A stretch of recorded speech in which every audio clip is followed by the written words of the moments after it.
The electronic locks on cell block 7 clicked open as Elena's scanner finished its work. Marcus stood guard while she carefully opened the first cell door. Inside, Tony Rodriguez looked up in shock as two strangers appeared in the doorway. "Are you?" Tony asked, reaching for a makeshift weapon he had hidden under his bunk. "Friends," Elena whispered quickly. "We are here to get you out. A girl named Kira sent us to rescue Jake Miller and anyone else who wants to leave." Jake appeared at Tony's shoulder and stared at the newcomers.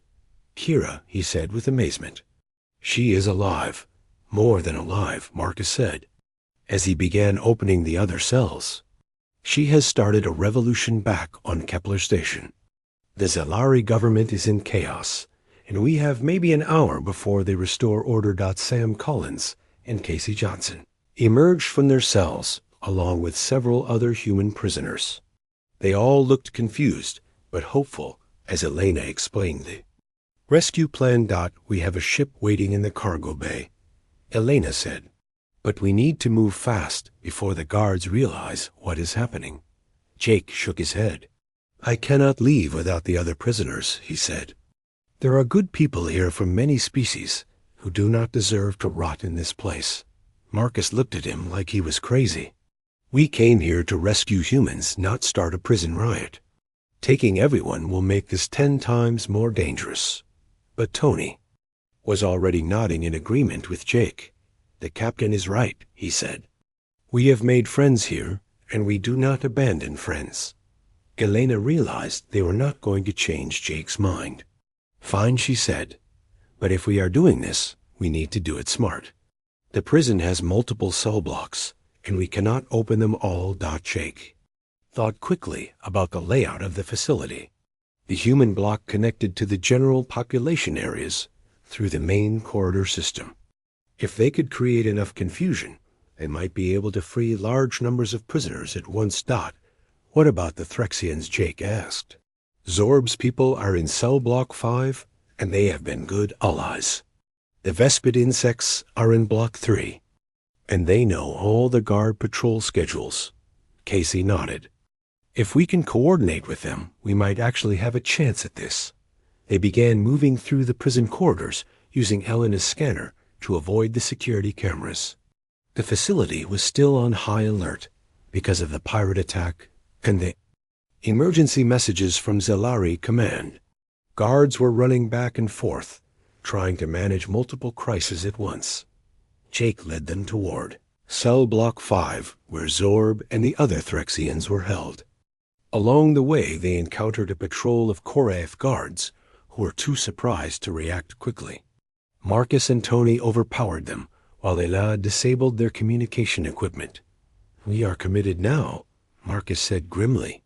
"Once they find these guards, the whole prison will be hunting for us." They reached the Threxian cell block, and Jake called out to Zorb in the simple trade language most prisoners used. "Old friend, we are leaving this place tonight. Do you and your people want to come with us?" Zorb's bright green feathers ruffled with excitement. "Human Jake, you have come to free us." "Yes, we will follow you anywhere." Elena opened the Threxian cells while Jake explained the situation. The bird-like aliens were natural fighters, and they quickly organized themselves into a disciplined group. Zorb took command of his people and promised to help free the other prisoner blocks. The growing group of escapees moved toward cell block 3, where the Vespid insects were kept. These aliens looked like giant mantises with 6 arms and compound eyes. They had been watching the prison's guard routines for months and knew exactly when the patrols would change. The lead, Vespid, whose name sounded like clicking sounds Jake could not pronounce, agreed to join the escape. The insect aliens had no love for their Korath captors, and they were eager for revenge. As word spread through the prison that a breakout was happening, more and more prisoners began to demand their freedom.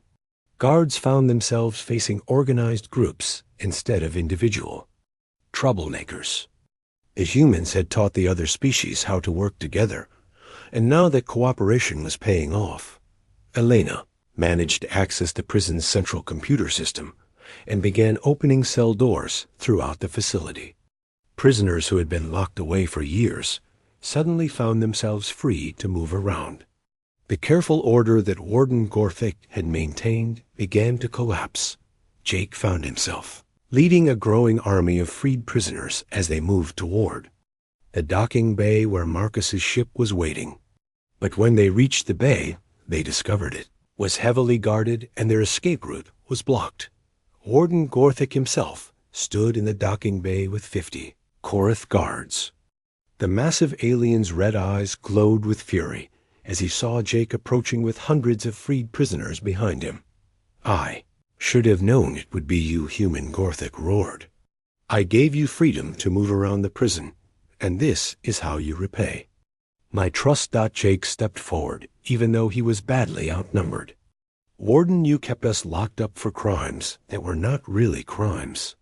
We helped people who needed help, and you punished us for showing mercy." The warden raised his shock weapon. "Mercy is weakness, human. The strong survive and the weak serve.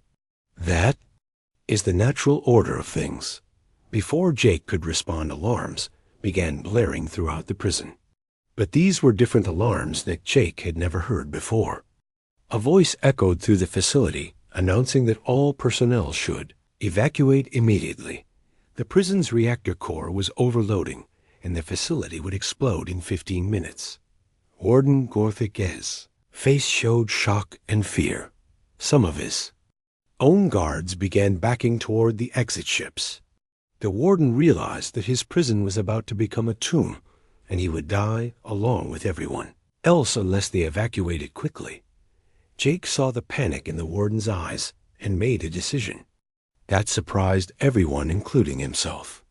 "Warden, there are still prisoners locked in the lower levels who cannot escape on their own. We need to get everyone out before this place explodes." Gorthic stared at Jake in amazement. "You would help save Korath guards after everything we have done to you?" Jake nodded. "Nobody deserves to die like this, not even people who have been cruel to us.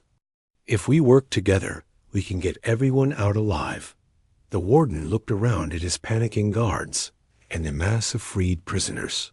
He realized that Jake was offering him a chance to save face while also saving lives.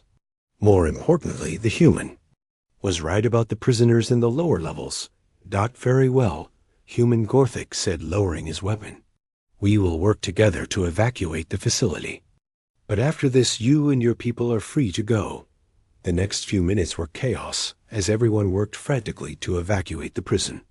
Jake organized the freed prisoners into rescue teams and went to the lower levels to find anyone who was still trapped. Elena and Marcus helped coordinate the evacuation ships, while Tony and Casey worked with Korath guards to make sure nobody was left behind. Even Zorb and the other Threxians helped carry injured Korath guards to safety. The Vespid insects used their knowledge of the prison layout to guide rescue teams to areas that might have been overlooked. With minutes to spare, the last evacuation ship left the prison carrying Jake and his fellow escapees, along with several Korath guards who had nowhere else to go. Behind them, Void Prison exploded in a ball of fire that lit up the empty space between stars. Jake stood at the viewing port watching the explosion and thinking about everything that had happened. Beside him, Kira appeared, looking older and more confident than when he had last seen her. "You came back for me," Jake said with wonder in his voice. "After everything that happened, you still tried to save me." Kira smiled. "You showed me that my life had value when nobody else ever had. I could not let you suffer for being kind to me." Around them, the escape ships were scattering in different directions. Some of the freed prisoners chose to return to their home worlds, while others decided to stay with Jake and form a new community. The humans had proven that cooperation was stronger than oppression, and many aliens wanted to learn more about this revolutionary idea. Gorthic approached Jake as they prepared to part ways. "Human, you have taught me something important today. Strength without mercy is just brutality. Perhaps there is a better way to maintain order than through fear and punishment." Jake shook the massive alien's hand. Everyone deserves a chance to be better than they were yesterday, Warden. That includes you. The ships carrying Jake's group headed toward a remote star system where they could establish a base for their new community.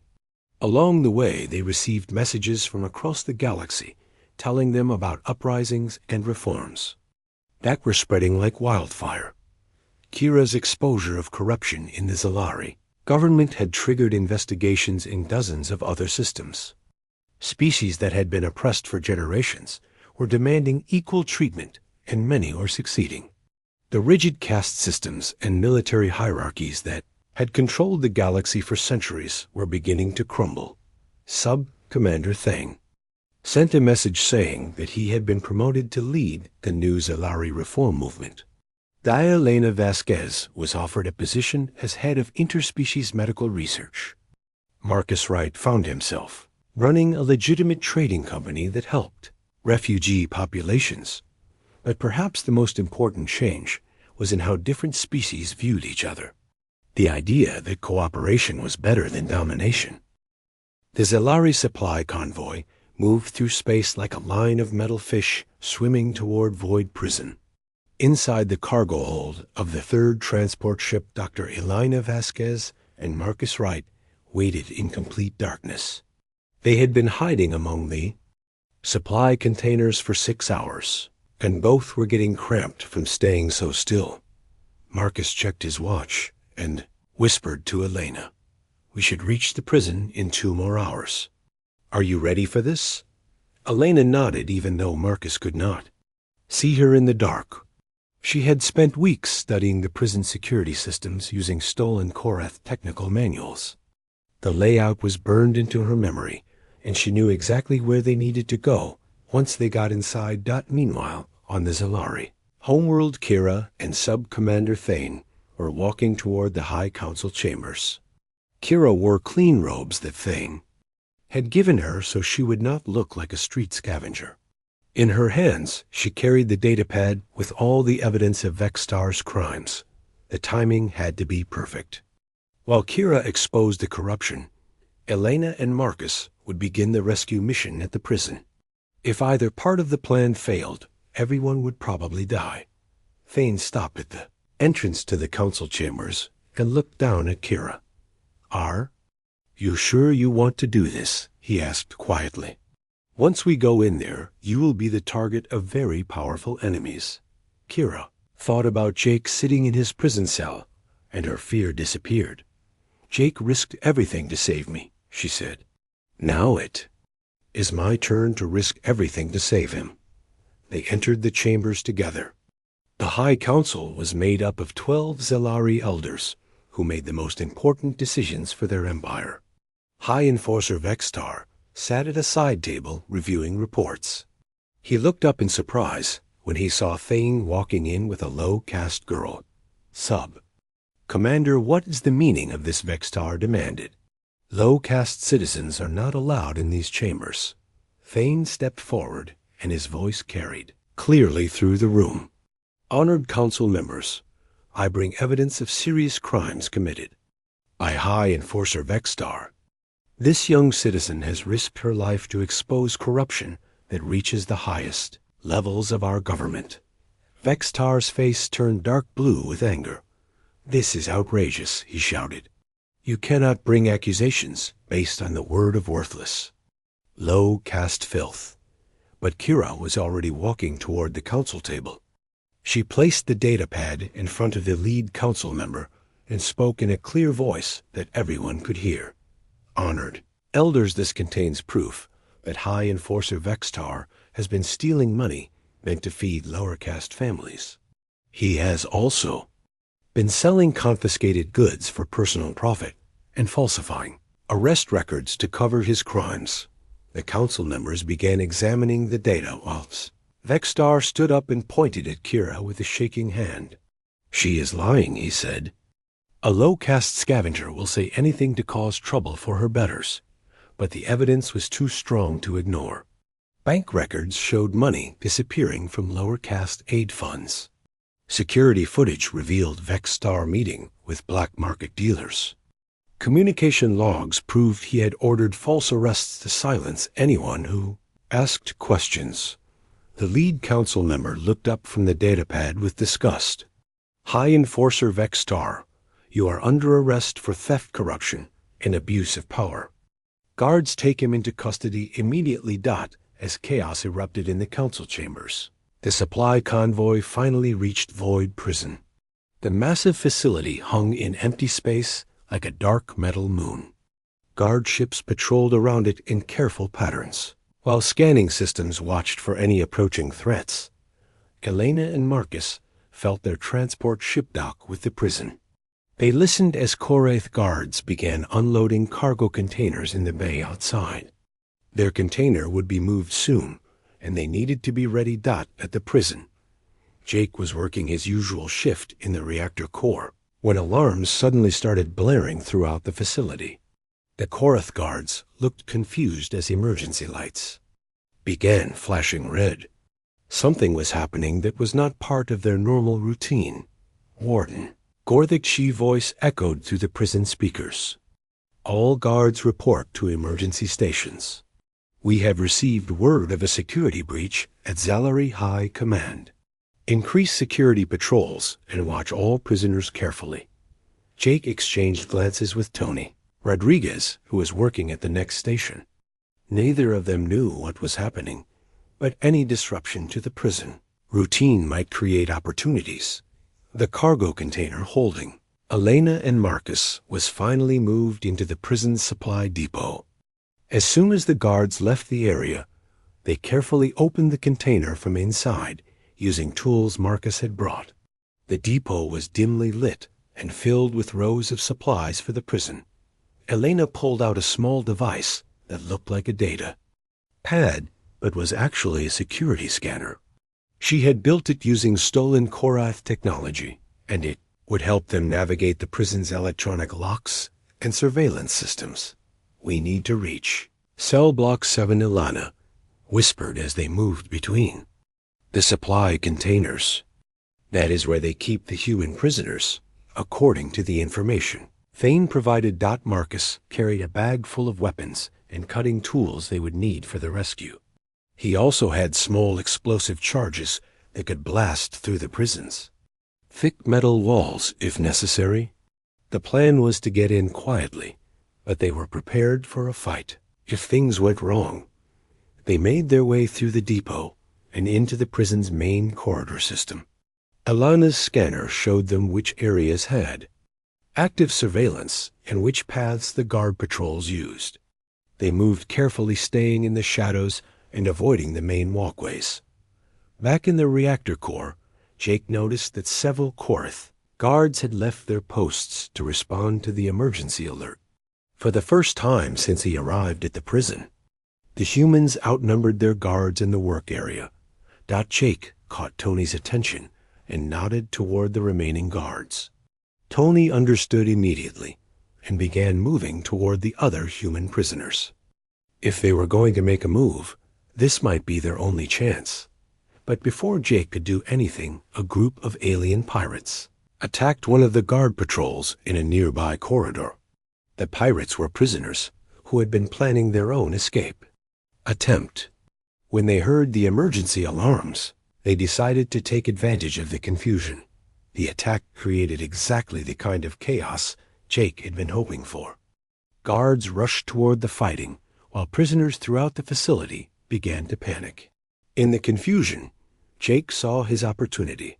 He called out to the other prisoners in the reactor core. "The guards are distracted," he shouted. "If we work together, we can help stop these pirates and show them we are not their enemies." It was a risky move. Jake was asking the prisoners to help their captors instead of trying to escape. But he had spent months building trust with aliens from many different species, and they had learned to follow his leadership. Tony immediately understood what Jake was doing. If they helped defend the prison, it would prove they could be trusted with more freedom.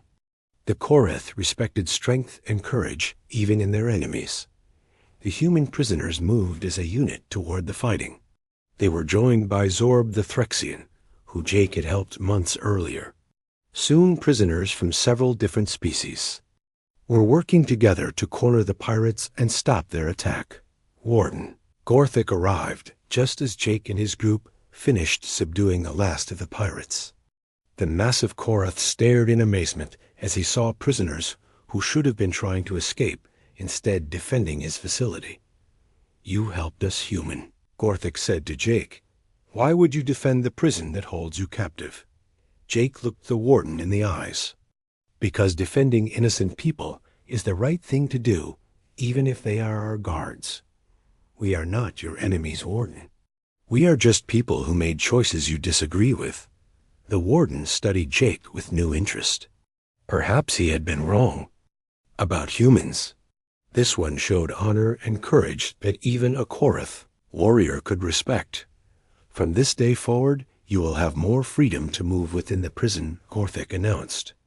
"You have earned the right to be trusted." Jake nodded his thanks, but inside, he was thinking about the emergency alerts and the chaos in the facility. Something big was happening, and he had a feeling his life was about to change again. In another part of the prison, Elena and Marcus had finally reached cell Block 7. They could see human prisoners through the bars, and Elena began working on the electronic locks with her scanning device. The rescue mission was about to begin, and nothing would ever be the same. Kira crouched in the dark maintenance shaft beneath Kepler Station, listening to the voices above her. 3 months had passed since Jake Miller was taken away, and everything had changed for her. The human's act of kindness had done something to her mind that she could not explain. For the first time in her life, someone had shown her that she mattered. The voices belonged to High Enforcer Vexstar and his assistant. They were talking about money, and Kira understood enough to know they were stealing from the lower castes. She had been following Vexstar for weeks, learning his secrets and building a plan that seemed impossible. Kira had grown up invisible on the station. Low-caste Zelari like her were supposed to stay quiet and out of sight. But being invisible had taught her things that higher-caste Zelari never learned. She knew every hidden passage and secret room on the station. She knew which guards could be bribed and which ones were honest. Most importantly, she knew how to listen without being noticed. After Jake was taken away, Kira had spent days thinking about what he had done for her. He could have walked past the alley and minded his own business. Instead, he had risked everything to help someone he did not even know. Now he was suffering in the worst prison in the galaxy because of his kindness. Could not let that stand. She owed Jake her life, and she was going to find a way to repay that debt. The first step was learning everything she could about Vexstar. The High Enforcer lived in the expensive upper levels of the station and had many servants. But Kira discovered that he also had many secrets. He was stealing money meant to feed the lower castes and selling confiscated goods on the black market. More importantly, Kira learned about Void Prison. She found out where it was located and how it was guarded. The prison was supposed to be escape proof, but Kira refused to believe that. There had to be a way to get Jake out. She just had to find it. But Kira knew she could not do this alone. She needed help from people who had reason to hate the current system as much as she did. Over the next few weeks, she carefully watched and listened until she found the allies she was looking for. Elena Vasquez was a human scientist who worked in the station's research lab. She studied alien biology and had made important discoveries about disease treatments. But the Zelari government had stolen her research and claimed it as their own work. Dia Vasquez was angry about this theft, but she was careful not to show it in public. Kira followed the doctor for several days, learning her routines. Dia Vasquez lived alone in small quarters near the lab and seemed to have few friends among the other humans on the station. She spent most of her free time reading or working on personal projects. One evening, Kira waited in the doctor's quarters when she returned from work. Dia Vasquez was startled to find a young Zelari girl sitting at her table, but she did not call. For security, "Who are you?" And how did you get in here, Dr. Vasquez? Asked quietly. My name's Kyra. I need your help to free the human who saved my life. His name is Jake Miller, and he is in Void Prison because he protected me from enforcers.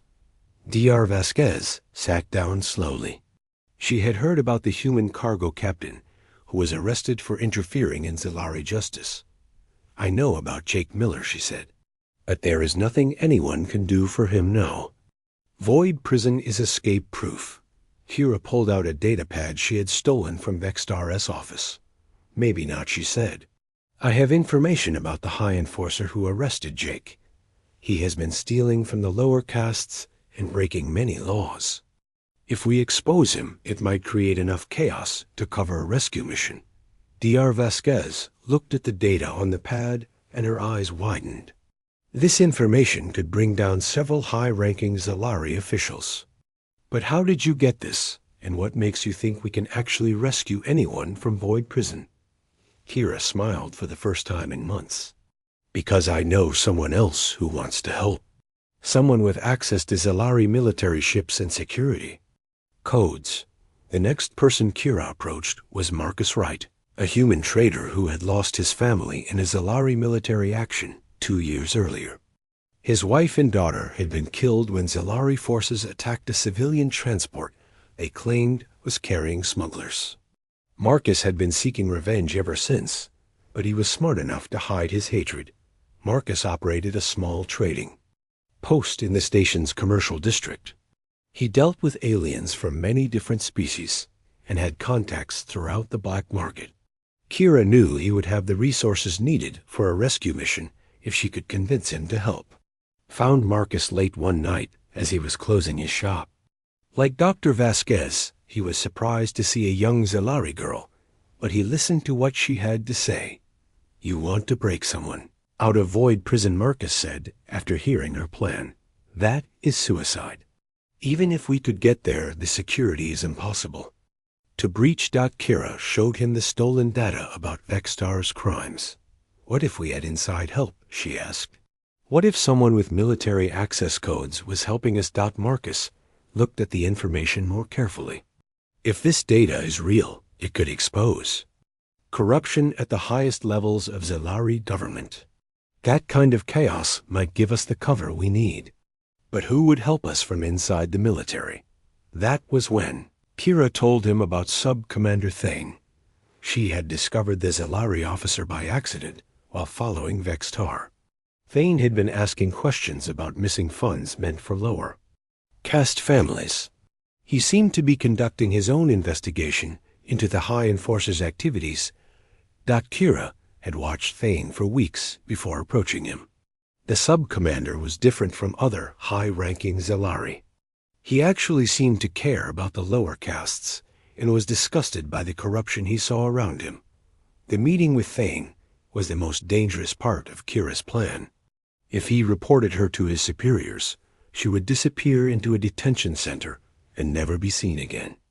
But Kira had learned to read people during her years of survival, and she believed Thane could be trusted. She found him in his private office late one evening when most of the station was asleep. Thane was studying reports about lower caste living conditions and did not notice her enter until she spoke. Commander Thane, I have information you need to see. Thane looked up, startled to see a young low-caste girl in his secured office. He reached for his communicator, but stopped when Kira placed the stolen datapad on his desk. High Enforcer. Vextar has been stealing from the lower castes for years, she said. He arrested an innocent human to cover up his crimes.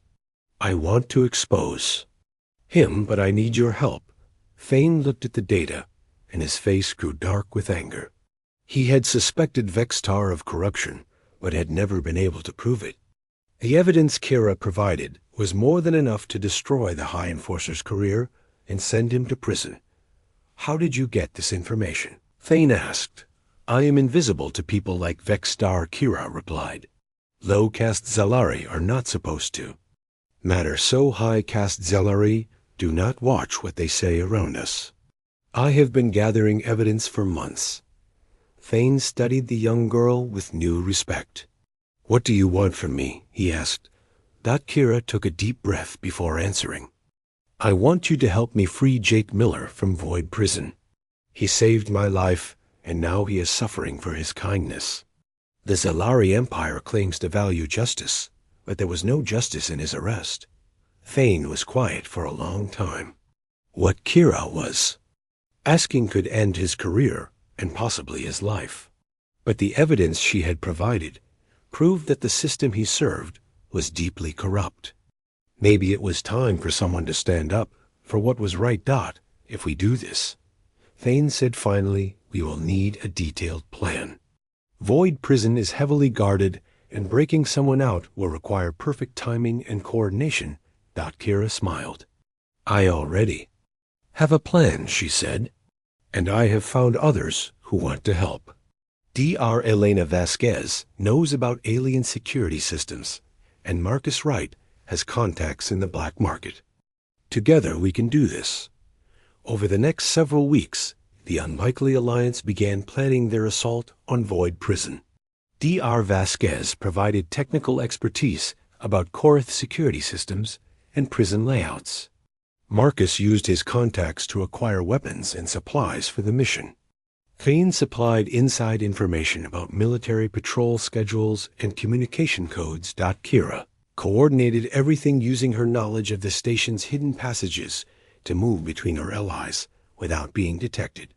She had grown from a frightened scavenger into a determined leader who refused to let Jake's sacrifice be meaningless.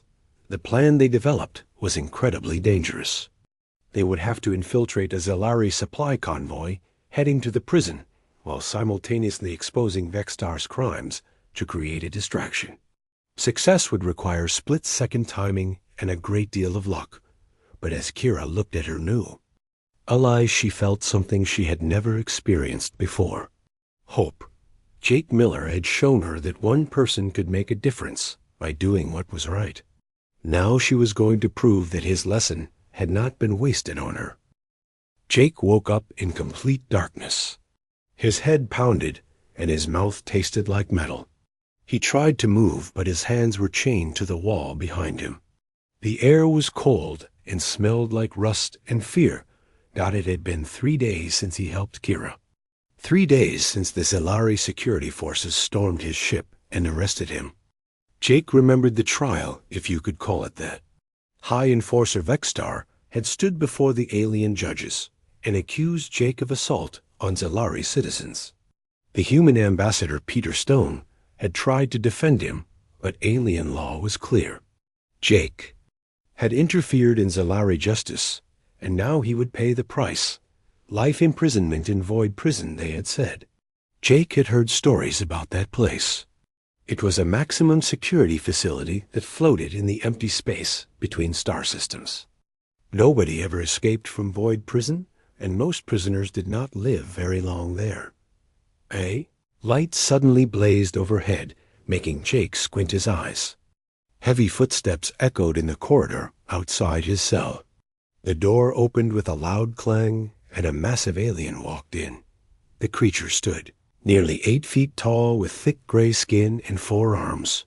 Its face looked like it had been carved from stone, and small red eyes glowed with cruel intelligence. This was a Korath, and Jake knew they ran the prison system for many alien governments. Welcome to your new home. Human, the Korath said in a voice like grinding rocks. I am Warden Gorthic. You will learn to fear that name. Jake said nothing. He had learned long ago that sometimes silence was the best response to bullies. The warden smiled, showing rows of sharp teeth. You think you are tough, human. We shall see how tough you are after a few months here. The Korath enjoy breaking the spirits of prisoners, especially humans. Your kind are so weak and emotional. Gorth single quotes AK gestured with one of his 4 arms, and 2 Korath guards entered the cell. They unchained Jake from the wall and dragged him to his feet. His legs were weak from being chained for so long, but the guards did not care if he could walk properly. They pulled Jake through long metal corridors lined with cells. Other prisoners watched from behind bars as they passed. Jake saw aliens from dozens of different species, all looking thin and hopeless. The guards threw him into a large cell that already held several other beings. Jake landed hard on the metal floor. He looked around and saw 3 other humans sitting on rough bunks against the walls. They all looked like they had been here for a while. Their clothes were dirty, and their faces were hollow with hunger. One of the humans stood up and walked over to Jake. He was a big man with dark skin and muscles that showed he had been a fighter before coming here.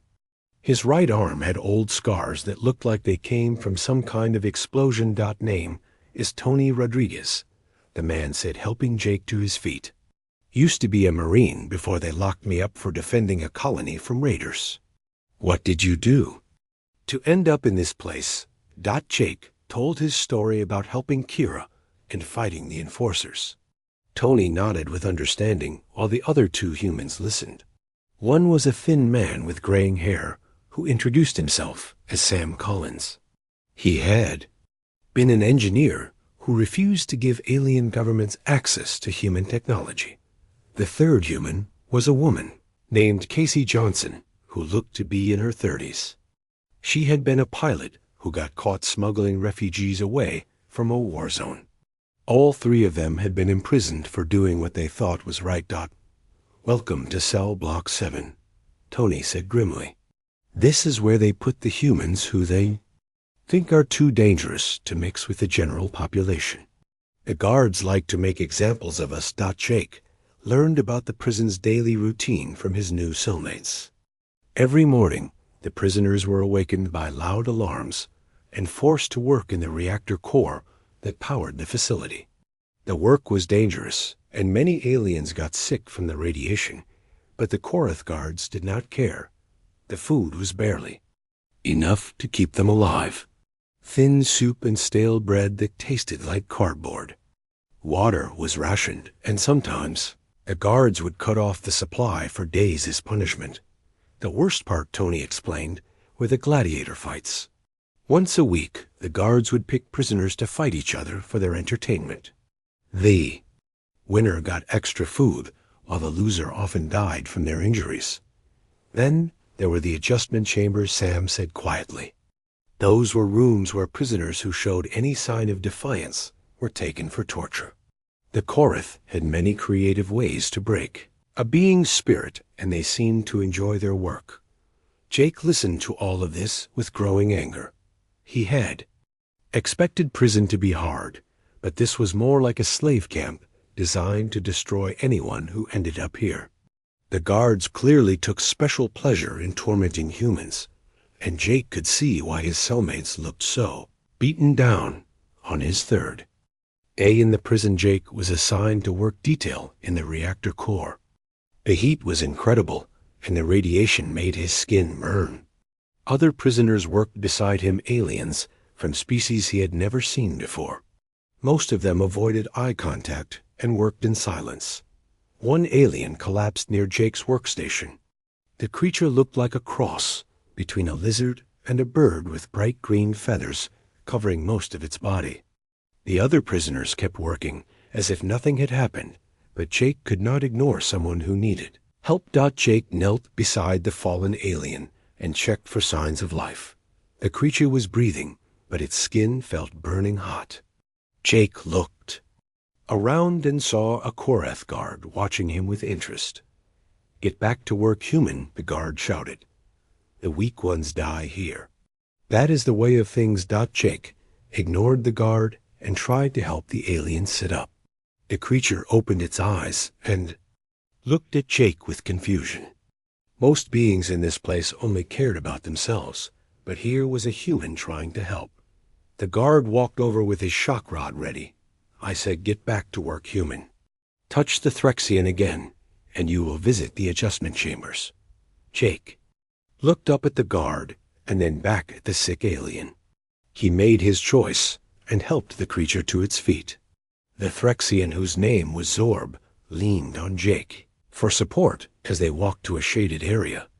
The guard raised his shock rod, but something stopped him. Other prisoners had stopped working and were watching. The guard realized that punishing Jake in front of everyone might cause more problems than it solved. He lowered his weapon, but his eyes promised that Jake would pay for this later. That night in their cell, Tony shook his head at Jake's actions. "You cannot save everyone here, Jake. The guards will make your life even worse if you keep trying to help others." Jake had seen something in Zorb's eyes when he helped him. Gratitude and surprise that anyone would show kindness in this place. It reminded him of how Kira had looked at him back on the station. "Maybe I cannot save everyone," Jake said quietly, "but I can try to save someone. That has to count for something." Over the following weeks, Jake continued to help other prisoners when he could. He shared his small food rations with those who were weaker. He helped carry aliens who collapsed during work detail. He even stood up to guards when they were being especially cruel. The other humans in his cell began to follow his example. Tony used his military training to organize work teams that could protect the weaker prisoners. Sam figured out ways to make the dangerous reactor work safer for everyone. Casey taught other prisoners techniques for avoiding the worst guard patrols. Slowly, other species began to notice what the humans were doing. The Threxian named Zorb started spending time near Jake's workstation. A group of insect-like Vespid prisoners began sharing information about guard schedules with the humans. Even some of the more aggressive species like the warrior, Draknari, began to show grudging respect for Jake's leadership. They had expected humans to be weak and selfish, but Jake's actions were proving them wrong. The guards noticed the changes too. Warden Gorthik called Jake to his office one day and stared at him with those cold red eyes. "You are causing problems." "Human," the warden said. "Prisoners are supposed to hate each other. Makes them easier to control. But you are making them work together." Jake met the warden's stare without flinching. "People helping each other is not a problem.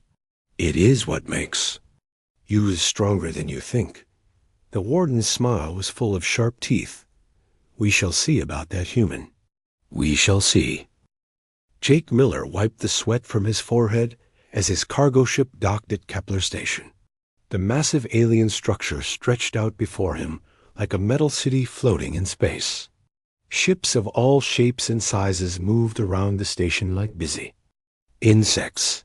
Jake had been here many times before, but it never stopped amazing him how different each alien vessel looked. The Zelari Empire controlled this station, and Jake knew their rules well. Keep your head down, do your business, and get out. The Zelari were tall, blue-skinned aliens who loved order more than anything else. They had strict rules about everything, and they did not like it when anyone broke those rules. Jake's ship, the Wanderer, was old but reliable. He had been running cargo between human colonies and alien stations for 10 years now. It was not exciting work, but it paid well, and Jake liked being his own boss. He grabbed his data pad and headed toward the airlock. The station's main corridor buzzed with activity. Zalari citizens moved in neat lines while other aliens stayed to the sides. Jake noticed how the different species seemed to know exactly where they belonged. The Zalari wore different colored robes that showed their rank in society. The dark blue robes meant high class, while the light gray ones meant low class. Jake made his way to the supply depot to buy food and fuel for his next trip. The Zalari merchant barely looked at him as he processed the order. Jake was used to this treatment. Most aliens saw humans as newcomers to the galaxy who had not earned much respect yet. After finishing his business, Jake decided to take a walk before heading back to his ship. He turned down a side corridor that led to the older sections of the station. These areas were not as clean or well-lit as the main sections, but Jake liked the quiet. He was walking past a narrow alley when he heard sounds that made him stop. Someone was crying, and there were harsh voices speaking in the Zalari language. Jake knew he should keep walking, but something about the crying made him pause. Jake stepped closer to the alley entrance and looked inside. What he saw made his blood run cold. 3 Zelari enforcers in dark uniforms surrounded a small figure on the ground. The figure was a young Zelari girl who could not have been more than 12 years old. Her light gray robe was torn and dirty. One of the enforcers kicked the girl in the side. She cried out and tried to crawl away, but another enforcer grabbed her arm and pulled her back. Jake could see blood on her face, and her left arm hung at a strange angle. The enforcers were talking loudly in their language, but Jake caught some words he understood. They were calling her waste and filth. They said she had no right to be in this section of the station. The girl tried to speak, but one of the enforcers hit her across the face. Jake felt his hands form into fists. He had seen a lot of unfair things in his travels, but watching adults beat a child was something he could not stand. He knew the smart thing to do was walk away. Getting involved in alien affairs always led to trouble for humans, but when the enforcer raised his boot to kick the girl again, Jake could not stop himself. He stepped into the alley and cleared his throat loudly. The 3 enforcers turned to look at him. They were all bigger than Jake, and their hands moved to the weapons on their belts. The leader spoke in broken standard, which was the common language used between different species. You go now, human. This not your business. Jake kept his voice calm but firm. The girl looks hurt. Maybe you should call for medical help instead of making it worse. The enforcer's eyes narrowed. Low caste filth broke station rules. We teach lesson.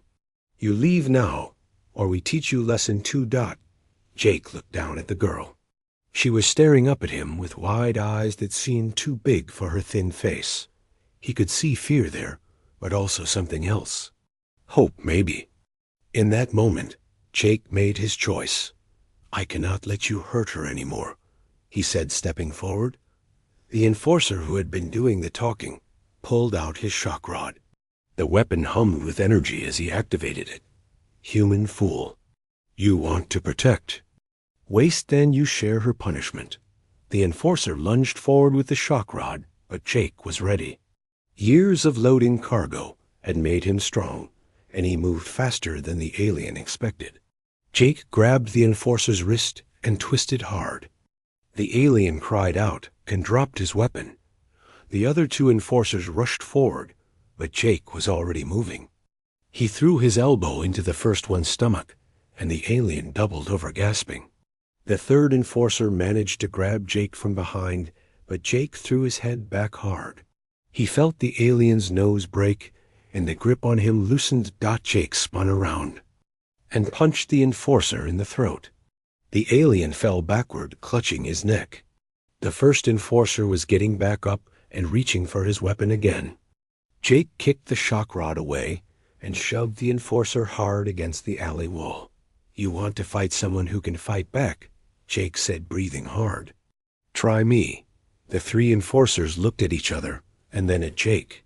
They were all bigger than him, but they had not expected a human to be so fast and strong. The leader spat blue blood and spoke quickly to his companions in their own language. We remember you, human, the leader said, as they backed toward the alley entrance. This not over. Jake watched them leave, then turned to the girl. She was trying to sit up, but her injured arm made it difficult. Jake knelt down beside her and spoke softly. Hey, there, it is okay now. They are gone. My name is Jake. Can you understand me? The girl nodded weakly. She spoke in a whisper, and her standard was not very good, but Jake could understand her. Thank you, she said. No one ever helped Kira before. So your name is Kira, Jake said gently. That is a pretty name. Can you tell me where it hurts? Kira pointed to her arm at her side. Jake could see she needed medical attention right away. He looked around the alley, but they were alone now. Kira, I am going to pick you up and take you to get help, okay? I promise I will not hurt you. Kira nodded, and Jake carefully lifted her in his arms. She was so light it surprised him. He could feel her shaking and realized she was probably more scared than hurt. Jake carried Kira through the station corridors toward the medical bay. Other beings stared at them as they passed, but no one tried to stop them. Jake hoped the medical bay would treat her even though she was low caste. The medical bay was run by a human doctor named Lisa Grant. Jake had met her on previous visits and knew she would help. Lisa took one look at Kira and immediately began preparing a treatment bed. "What happened?" Lisa asked as she gently examined Kira's injuries. "Some enforcers were beating her up," Jake explained. "I think her arm is broken, and she might have cracked ribs." Lisa nodded and began working. She gave Kira something for the pain and started treating her wounds. Jake watched from nearby, feeling angry about what he had seen. While Lisa worked, Jake tried to learn more about Kira. She told him she had no family and lived by finding things other people threw away. The enforcers had caught her in a section where low-caste Zalari were not allowed to go. Jake felt sick thinking about how this child had to live. No wonder she looked so thin and scared. As Lisa finished bandaging Kira's arm, Jake made a decision that would change everything.